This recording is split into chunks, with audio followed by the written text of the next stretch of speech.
Se você quiser dicas importantes a respeito do tratamento da dor crônica para identificar se está evoluindo bem com o seu paciente, se você é seguidor e está evoluindo bem no seu tratamento, aprender se o seu tratamento é fundamentado pela ciência ou não, fica até o final desse vídeo que eu vou te passar insights clínicos muito importantes, insights que vocês não vão encontrar em evidências científicas, insights que melhoram casos complexos de dores crônicas que já ultrapassaram a linha da história natural, insights de um cara que está no campo de batalha, errando e aprendendo com diversos pacientes em quase 10 anos, tendo atendido mais de 7.000 pessoas. Por que eu falo que esses insights clínicos não estão nas evidências científicas? Porque quando você procura evidência científica para tratar dor, você procura um público-alvo específico, você procura uma profissão específica e eu estou te passando insights de outras profissões que podem ser perfeitamente aplicáveis na prática clínica. Se já há estudo sobre o que eu vou falar, eu realmente não sei te dizer, mas a única coisa que eu quero que você internalize desse vídeo é que se você aplicar o que eu vou te falar aqui nesse vídeo, você pode melhorar muitos casos complexos de dores crônicas. E daqui a 2, 5, 10 anos, quando as evidências saírem a respeito dessas intervenções, você volta e me agradece. Parece soberba, né? Parece arrogância, mas na verdade eu já coloquei em prática muitas ferramentas, na verdade a maioria das ferramentas da fisioterapia musculoesquelética para tratamento da dor, e só quando eu passei a entender o contexto multidimensional biopsicossocial, o estilo de vida dos pacientes e as ferramentas de comunicação para mudança de comportamento, foram que os meus pacientes começaram a melhorar. Então, para isso, eu viajei em conceitos de periodização do treinamento, conceitos da fisiologia do exercício, conceitos aplicados diariamente na educação física, conceitos de terapias cognitivo-comportamentais aplicadas diariamente na psicologia, tá? E esses conceitos, eles começaram a fazer muito sentido na minha prática clínica. Então, vamos lá. Se você está atendendo um paciente que é praticante de atividade física, você sabe que as alterações na forma e na função do cérebro desse paciente já aconteceram se ele tem dor há mais de 3 meses. Isso é bem fundamentado na evidência científica, nas pesquisas, beleza? O que você pode não saber é que o volume de atividade física que esse paciente faz, ele é bom até certo ponto. Por que até certo ponto? Porque esporte não é saúde, principalmente quando ele ultrapassa a linha do alto rendimento. Todo mundo já sabe desse ditado, né? Mas por que não é saúde? A gente sabe que o desgaste nas articulações, os estresses ligamentares, as sobrecargas no aparelho musculoesquelético, as sobrecargas da musculatura vão refletir anos depois em jogadores, por exemplo, de futebol que não se cuidaram como deveria, e até mesmo até os que se cuidaram muitas vezes jogaram com lesões, mascarados por corticoide, e quando eles se aposentam e chegam na faixa dos 40, 50, 60 anos, eles começam a ter problemas degenerativos muito grandes nas articulações. E o que é que eu quero salientar aqui para você? Que o corpo humano, nosso objeto de estudo, seja você psicólogo, médico, fisioterapeuta, educador físico ou qualquer profissão da saúde, respeita uma lei universal. Ele precisa respeitar os princípios da sobrecarga constante quando exposto a atividades físicas. E eu vou simplificar para você, e agora você que é leigo vai entender o que eu estou falando aqui no vídeo. Você que está na academia e está fazendo um exercício de agachamento. Quando você está fazendo esse agachamento, você está pegando algum peso. Vamos supor que você está pegando 10 kg de cada lado mais a barra. A barra pesa 20 kg se ela for padronizada. Você está pegando então 40 kg, 20 anilhas e 20 da barra. Quando você vai para o próximo treino e percebeu que ficou fácil, sabe para quanto você aumenta? Você aumenta para 20 e 20 de cada lado, mais a barra 60. Você aumentou de 40 para 60. Você teve um aumento aí absurdo na carga e você não sabe se você tem capacidade musculoesquelética para isso. Vou simplificar para você que é corredor. Você começou a correr e na empolgação você correu 5 km sem saber se a sua capacidade musculoesquelética está adaptada para essa demanda. E aí o que acontece? Você fica no outro dia quebrado, dolorido. Se você quiser treinar no outro dia, o que eu não recomendo, você toma um nimesulida, um Dorflex para melhorar a musculatura, acorda no outro dia bem. Ou seja, a dor muscular tardia, que era o parâmetro para te dizer que seu corpo ainda estava em recuperação, claro que não somente a dor muscular tardia, mas só para ser didático com vocês, seria o parâmetro para dizer que você ainda está em recuperação, não está presente porque você tomou um remédio, você foi treinar de novo e você aguentou correr 5 km. E aí o pessoal do seu grupo de corrida vai correr na quarta-feira também. E você quer ir, só que você está com 2 treinos acumulados de 5 km. E aí você toma o remédio e o remédio dessa vez não faz tanto efeito. Você, pô, tô quebrado, não vou dessa vez não. Só que na quinta-feira você também está quebrado. Na sexta-feira você está um pouquinho melhor, você toma o remédio mais uma vez e vai correr. Você correu 3 vezes na semana, 15 km, né? 3 vezes na semana, 5 km em cada corrida, aumentando o volume total para 15 km. E aí quando chega domingo, o pessoal do seu grupo quer fazer um longão de 10 km, ou um longão de 15, de 18, e você vai, afinal você é jovem, você está atlético, está aí com seu implante hormonal, está usando testosterona, está com alimentação equilibrada, você está empolgado com o seu novo hábito de atividade física. E aí que entra as alterações na forma e na função que eu falei com vocês no início do vídeo. O cérebro de um praticante de atividade física regular é como se fosse o cérebro de um usuário de crack, um usuário de cocaína, isso mesmo. As regiões do cérebro ligadas a vício e emoção são as mesmas em usuários de drogas e em praticantes de atividade física, principalmente as atividades físicas que têm um senso de comunidade muito grande, têm um senso de desafio muito grande, por exemplo, triatlon, crossfit e por aí vai. O que eu quero dizer com isso? Nesse contexto você vai para o longão, só que aí você botou mais 10, 15 km na conta, quando na semana inteira você já tinha feito 15 km acumulados. E aí você supera a capacidade musculoesquelética. O que eu estou dizendo para você? É que na semana 1 de corrida você fez 15 km totais e na semana 2 você fez 25 km totais. Quando a gente fala de periodização, a gente tem marcadores como creatinoquinase, TGO, escala de Borg, percepção subjetiva de esforço, a avaliação clínica. A gente tem parâmetros para dizer que se sua musculatura está recuperada ou não. Mas a verdade é que esses parâmetros podem estar normais e a sua percepção está alterada, está muito grande em relação ao esforço. E pode ser verdade também que você está muito bem, mas os parâmetros clínicos estão super elevados. E aí? Eu considero que você deveria respeitar as duas situações. Seu corpo precisa se recuperar. Então, quando você fez 15 km na semana, 3 vezes na semana no caso, a semana 2 você deveria aumentar 10%. 1,5 km a mais, de 15 para 16,5. Na semana 3, mais 10%. Na semana 4, mais 10%. Na semana 5, você deveria fazer uma coisa chamada deload. Deload seria tirar abruptamente 50% da carga na qual você terminou a semana 4 para se manter em atividade, porque a gente sabe que o cérebro de um usuário de droga, quando tira a droga, ele tem vários ataques de compulsão alimentar por sexo, por outras drogas, vários níveis alterados de ansiedade, né? Privação de sono. O praticante de atividade física é a mesma coisa sem tirar nem pôr. O deload veio para deixar o corpo dele se recuperar e não tirá-lo da atividade física, porque quando a gente compara pacientes com dor que são retirados de suas atividades versus os que não são retirados, os que não são retirados têm um resultado melhor em relação clínica e de satisfação. E aí é uma mera observação de um clínico que tem um baixíssimo grau de evidência aqui, tá? Então tem uma meta-análise te dizendo isso. Mas o insight que eu quero te dar é que existem valências que a gente precisa estimar. Volume máximo recuperável, por exemplo.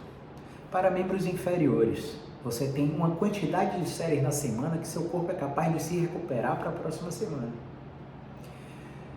Volume mínimo efetivo, você tem uma quantidade de séries na semana que seu corpo gera adaptação neuromuscular e você vai ter, a partir de 6 semanas, aquisição de força, resistência, potência, flexibilidade, seja lá o que for que você esteja treinando como objetivo. E o que é que isso tem a ver com intensidade da dor? A gente sabe que a dor é uma projeção do cérebro no lugar que dói, se você não sofreu um trauma que é do acidente. Traduzindo, você está com dor no joelho aí, mas você não sofreu trauma que é do acidente, a dor é uma projeção do cérebro no seu joelho. Se sua dor é crônica e seus tecidos do joelho não sofreram trauma, seja lá o que foi que aconteceu no primeiro episódio de dor, seu corpo já se recuperou depois de 3 meses se você não tem uma doença reumática. Tá claro? Uma vez que seu corpo já se recuperou e você mantém a dor no local, a memória é do cérebro perpetuando aquele sintoma por fatores contextuais, sociais, biológicos, psicológicos e por aí vai. O que a gente percebeu? A gente percebeu que a gente pode tratar esses pacientes mexendo no estilo de vida com atividade física. Caio, mas eu já faço atividade física, não é disso que eu estou falando. Você faz exercício físico, atividade física é outra coisa. Por exemplo, eu atendo dentistas aqui que fazem triatlon e que chegam a treinar 2 horas por dia. 2 modalidades 5 vezes na semana e 1 vez na semana apenas uma modalidade, ou seja, 11 treinos na semana. E esses triatletas, eles ainda fazem musculação, porque tem que fortalecer a musculatura para prevenir lesão, tem que ter algum trabalho de força muscular. Geralmente esses praticantes de triatlon fazem força 2 vezes na semana. E aí o que a gente tem? A gente tem atividades que são construtoras, como treino de força, e atividades que são desconstrutoras, não é a palavra, mas mais desgastantes, mais catabólicas. Você usa muito a pouca massa muscular que esse perfil de atleta já tem para se manter em atividade, principalmente porque o volume de corrida está sempre se superando até a prova. Um dos últimos que eu atendi estava para fazer um Ironman que, salvo engano, são 3.800 metros de natação, salvo engano, tá? 180 km de ciclismo e 42 km de corrida. E eu falei, nossa senhora, você tá com nutricionista? Ele, tô. Você tá dormindo bem? Eu tô. O que você tá sentindo? Tô sentindo dor lombar. E ele me procurou faltando 3 meses para a prova. E eu avaliei ele completamente, até falei disso nos stories hoje. E na avaliação, a gente identificou várias posições de alívio que não se sustentavam com o passar do tempo. E essa não sustentação caracteriza uma resposta inconsistente dos sintomas. Então a gente conseguiu colocar esse paciente no diagnóstico da fisioterapia mecânica, que a gente chama de quadro inconclusivo. E o prognóstico desse quadro inconclusivo é de 1 a 2 anos. Tem paciente que melhora com 1 ano e meio, com 2, com 1, enfim. Só que eu fiquei muito inquieto quando eu aprendi esse conceito e não aceitei que eu vou dar esse prognóstico de 1 ano, de 2 anos para o meu paciente, sem fazer nada com ele, sem manter ele ativo, sem tentar investigar outros diagnósticos presentes nesse quadro. E aí a gente começou a estudar mais e a gente percebeu que dentro de um quadro mecânico pode haver quadros de disfunções de movimento, a exemplo, restrição na amplitude do movimento ou restrição na participação de um segmento do corpo em determinado movimento, que é uma tarefa que esse praticante quer realizar. Não sei se ficou claro para você. Por exemplo, eu quero rodar o pescoço para a direita. Para rodar o pescoço para a direita, eu tenho muita rotação na cervical alta. Muita rotação na cervical alta. Se a cervical alta está bloqueada, eu acabo compensando com a torácica. Se eu quero inclinar o pescoço, eu tenho translação para o lado oposto para poder inclinar o pescoço, entende? Se eu não consigo inclinar, provavelmente esse movimento de translação está bloqueado e eu, enquanto fisioterapeuta, eu preciso utilizar técnicas de mobilização passiva ou técnicas ativo-assistidas, por exemplo, com a toalha, para ajudar esse movimento de translação para o meu paciente recuperar a tarefa de inclinar o pescoço. Tá, vamos para a natação. Para ele fazer essa rotação para a braçada no lado crawl, ele precisa ter um movimento escapular harmônico. E se ele faz isso simulando fora da água, eu percebo que há anormalidades no padrão de movimento da escápula, Eu não posso dizer que a escápula é a culpada do problema, mas eu posso tentar manejar esse padrão de movimento para ver se eu melhoro a função dos pacientes. E aí eu estou falando da escápula para ser didático, mas pode ser pescoço, pode ser torácico, enfim. Alguma articulação não está participando do movimento que o paciente quer fazer. Basicamente é isso que a gente encontrou. E aí, quando a gente começou a tratar os problemas secundários a quadros inconclusivos e começou a mexer no estilo de vida, por exemplo, desse dentista que passa 2 horas fazendo atividade física e 10 horas sentado no consultório manejando boca de paciente. Quando chega em casa tem que cuidar dos filhos, brincar com os filhos, dar atenção à esposa, dormiu, acabou outro dia. 4 horas da manhã ele está acordado, 5 horas ele está nadando, 6 horas ele está correndo no outro dia. Então, o cara tem exercício físico sistematizado e com progressão de sobrecarga constante, mas no nível de atividade dele, ele está sentado prolongado sem fazer nada.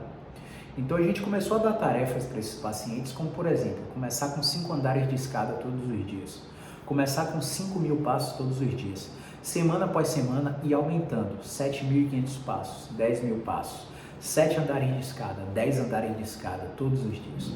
Então a gente começou a manejar o nível de exercício físico, reduzindo o seu volume, e começou a manejar o nível de atividade física, aumentando os períodos em movimento ao longo do dia. Então a gente tinha vários estímulos para controle da dor. Primeiro, quando a gente vai para os livros de periodização, principalmente os mais atuais, se a gente for por Renaissance Periodization, se a gente for até nos clássicos, Tudor e Bompa, por exemplo, você vê que o estímulo muscular é um gráfico em U. Você dá exercício em sobrecarga constante, ele vai subindo e você vai colhendo benefícios. É um conceito da educação física, tá? E quando você começa a botar exercício demais e lascar com a recuperação desse paciente, desse atleta, desse praticante de atividade física, exercício vai começando a decair a curva e a curva começa a ir para um gráfico descendente, ou seja, não há uma dose de exercício que não há mais benefício para o paciente. E o que a gente está observando nos pacientes que são casos complexos, principalmente nas síndromes dolorosas crônicas, nos quadros inconclusivos, até nas articulações comprometidas, nas síndromes inflamatórias com doenças reumáticas que já estão em exercício moderado, porque já entenderam que não há outra saída que não seja a prática de exercício físico? Cara, não adianta bloqueio, não adianta remédio, até alivia, mas não trata o problema. Você vai ficar dependente pro resto da vida, vai ter colaterais e por aí vai. Não adianta terapia passiva, acupuntura, osteopatia, quiropraxia, liberação miofascial, ventosa. O paciente relaxa? Relaxa. Você está vendendo tratamento da dor ou sessão de relaxamento? Se você vende sessão de relaxamento, tá ok, meu filho. Continue fazendo seu trabalho aí. Tá tudo bem. Inclusive, pode sair desse vídeo, porque a partir de agora, tudo que eu vou falar para você não vai fazer muito sentido de acordo com as escolas que você aprendeu a tratar dor.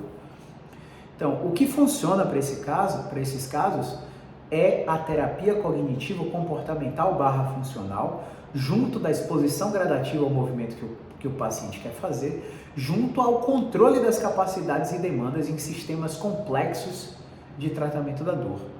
Tem um paper da Natália Bittencourt gigantesco que é referenciado em vários outros papers da literatura da fisioterapia esportiva, falando da complexidade das lesões musculoesqueléticas, né? E claro que eu estou transferindo os dados desse paper para dor crônica e que essa transferência pode não obedecer ao objetivo do artigo. Tudo bem, por experiência clínica esse vídeo aqui. Então, quando a gente começou a controlar o NET, que é o Non-Exercise Activity Thermogenesis, que é um conceito muito conhecido na educação física, quando a gente começou a fazer com esses pacientes registros de pensamentos disfuncionais, que é uma prática muito feita na terapia cognitivo-comportamental por psicólogos, quando a gente começou a aplicar conceitos de descatastrofização, que é uma prática comumente feita por psicólogos em TCC, mas tudo isso não é aplicado para ansiedade e para depressão. Ansiedade e depressão é psicólogo e psiquiatra. Tudo isso é aplicado à dor. Tudo isso é aplicado ao movimento, área de expertise profissional do fisioterapeuta. Ah, mas o educador físico entende de movimento, entende de biomecânica, entende de movimento, mas é um conceito patoanatômico de biomecânica. Tá errado não, funciona para muita gente, mas para pacientes com dor crônica, raramente a biomecânica vai ajudar. Então, a expertise de movimento que eu estou falando não é nada contra a educação física, pelo contrário, graças a Deus que eles existem, precisamos deles demais. Eu estou falando da expertise associada a movimento terapêutico para tratamento de dor crônica. Não é reabilitação de lesão, rompeu uma musculatura, eu estou com o posterior rompido aqui, estou tratando, a educação física trata muito bem isso. Lesão muscular, prevenção de lesão e por aí vai. Estou falando de dor crônica, não tem lesão no tecido e está doendo. Isso se dá por uma neuroplasticidade mal adaptativa do sistema nervoso.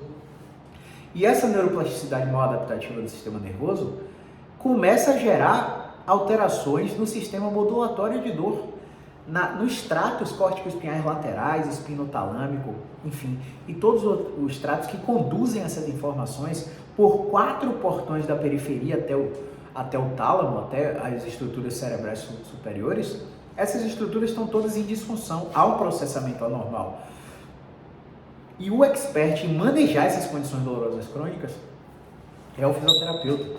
Claro que quando essa dor não é somente nociplástica, ou seja, não tem uma resposta desproporcional, tem um componente neuropático associado, uma hérnia de disco com síndrome radicular, que o cara tem dor lombar e irradia para a perna, ou dor cervical e irradia para o braço, tensão neuroadversa, não muda com o movimento, a gente precisa de médicos, cirurgiões ortopédicos, anestesiologistas, neurocirurgiões, porque a gente precisa de alguns procedimentos intervencionistas. Por exemplo, eu já perdi as contas de quantos pacientes nesses quadros de dor neuropática são encaminhados para uma grande anestesiologista aqui da cidade, que eu admiro demais, que inclusive tratou minha noiva, para fazer bloqueio transforaminal, bloqueio interlaminar, para usar o opioide mesmo, restivo, adesivo, porque a reabilitação desse perfil de paciente é dolorosa e ninguém quer fazer exercício sentindo dor. Para esse paciente eu preciso, entende? Da medicação. Mas eu estou falando de dor crônica, predominantemente nociplástica, onde a dor é desproporcional ao que está na ressonância, a dor é desproporcional ao que está no exame físico, tá? Esse perfil de paciente que tem resposta inconsistente aos testes de movimento do fisioterapeuta, a gente precisa mexer em várias esferas, do que o paciente pensa ao que o paciente faz da hora que acorda até a hora que vai dormir. E a gente precisa usar questionamento reflexivo e socrático, habilidades de psicólogos cognitivo-comportamentais, aplicados ao movimento, aplicados ao que o paciente acredita que está fazendo doer. Então a gente começa a perceber que o conhecimento ele não tem fronteiras de fisioterapeuta não pode fazer isso, educador físico não pode fazer aquilo, psicólogo não pode fazer aquilo, médico não pode fazer aquilo. Meu Deus do céu, quando a medicina entender a educação em dor, acabou pra gente, acabou pra fisioterapeuta, pra educador físico, pra psicólogo, acabou entre aspas, né, pessoal? Mas a gente vai tratar condições que a gente realmente nasceu para tratar. E aí você pode ser muito crítico com essa minha fala, né? Mas a gente nasceu para tratar lesão, para tratar incapacidade. A dor crônica foi pegando uma parcela da população mundial que a gente teve que se adaptar e começar a entender desse processo, porque o paciente estava desembocando, a gente achando que a dor era nociceptiva e era nociplástica. O paciente estava desembocando, a gente achando que era um bloqueio de movimentozinho e era uma articulação comprometida, era uma síndrome dolorosa crônica. Então a gente teve que se adaptar a isso e hoje a gente domina isso muito bem. Mas quando o médico começar a fazer educação em dor, meu Deus, a palavra do médico para a sociedade tem um poder tão grande que eu já perdi tanto paciente porque médico disse o contrário do que deveria fazer no meu tratamento. Porque eu abro mão completamente do paciente. Eu falo, olha só, não é isso que eu acredito, eu não concordo com isso, todos os testes que eu fiz em você não recomendo que esse procedimento seja feito. Caso você tenha interesse em fazer esse procedimento, você vai virar um quadro pós-operatório e eu não trato pós-operatório imediato, só trato pós-operatório tardio. O cara fez a cirurgia, fez a reabilitação ortopédica, mesmo com a reabilitação ortopédica ele continua tendo dor. Aí a gente tem uma síndrome de falha cirúrgica, uma falha ao tratamento conservador e a gente consequentemente tem uma síndrome dolorosa crônica. Aí eu trato você, né? Agora, fez sua artroplastia total de quadril e veio para mim, não venha. Fez sua cirurgia de coluna e veio para mim, não venha. Faça sua reabilitação ortopédica, só venha para mim se mesmo com a reabilitação ortopédica você ainda estiver com dor. Que aí o seu caso é tratável pelo meu sistema. Então a gente tenta ser claro com muitos pacientes a respeito disso. Por que eu estou falando isso para vocês? Porque a gente tem visto pelas redes sociais profissionais inventando técnicas com a promessa terapêutica para você, fisioterapeuta, que está frustrado ou com resultados limitados ou tentando abraçar o mundo. E o que eu te ensino é justamente a reconhecer que a gente não abraça o mundo, que a gente precisa de ajuda de terapia, de psicólogo, a gente precisa de ajuda de médico, anestesiologista na maioria das vezes, ortopedistas em alguns casos, neurocirurgiões em outros. A gente precisa de ajuda do nutricionista, do educador físico. Às vezes, quando o problema é na TM, a gente precisa de ajuda do dentista. E a gente precisa reconhecer os critérios de falha no tratamento conservador. E às vezes a gente está pensando no paciente somente mecanicamente, sem olhar para as disfunções de movimento, sem olhar para o contexto, para o que o paciente acredita, e a gente deixa de mexer em variáveis como essa. Volumes de treinamento, atividade física é boa até certo ponto, quando ultrapassa, começa a prejudicar, o sistema começa a entrar em sensibilização, irritabilidade, o paciente começa a não recuperar do treino anterior. A gente precisa olhar para o que ele se mexe ao longo do dia fora da atividade física e começar a manejar tarefas como essas. E eu hoje tenho uma sistematização do tratamento para todos esses casos complexos, baseados em tudo isso que eu te falei aqui nesse vídeo. Eu tenho ensinado isso para mais de 340 fisioterapeutas pelo país e até fora do país, através da formação BeExpert. E atualmente a gente está batendo muito na tecla disso para os mentorados. Hoje a gente tem 10 mentorados pelo país inteiro e esse grupo da mentoria está tentando digerir todas essas informações, e todas as vezes que eles têm aplicado esses conceitos, os pacientes estão melhorando e eles estão vendo na prática. Ah, foi a história natural. Ou, história natural já passou. O cara não se recuperou com a história natural. O cara não está se recuperando com bloqueio, com medicação, com procedimento intervencionista, com cirurgia. Mas quando a gente está mexendo em tudo isso, os pacientes estão ficando bastante satisfeitos. Então, a galera já está experimentando na prática e validando o que é que eu estou ensinando. Então, eu espero que esse vídeo tenha ajudado você que é profissional da fisioterapia, ajudado você que não é profissional de saúde, mas não é fisioterapeuta, a entender que não se trata de invadir áreas de outros colegas, mas sim de dominar recursos que ajudam no objetivo do nosso tratamento, que é a dor e a incapacidade. A gente não está mexendo aqui em câncer, medicina no caso, a gente não está mexendo aqui em ansiedade, psicologia, psiquiatria no caso, a gente não está mexendo aqui em treinamento de força, educador físico, a gente não está mexendo aqui em cirurgia ortognática, dentista, a gente está mexendo em dor, incapacidade e percepção de melhora global do paciente, que é o objetivo da fisioterapia. Mas para alcançar esses objetivos, a gente tem que ter conhecimentos que extrapolam a nossa base profissional, coisa que não é ensinada em faculdade, em pós-graduação. A gente precisa beber da fonte com outros profissionais. E eu tenho feito isso com a graduação em psicologia, com os cursos na área de psicologia, entendendo cada vez mais como é que está funcionando isso, principalmente na Inglaterra, Canadá e Estados Unidos, onde o sistema é um pouco mais sofisticado do que o brasileiro.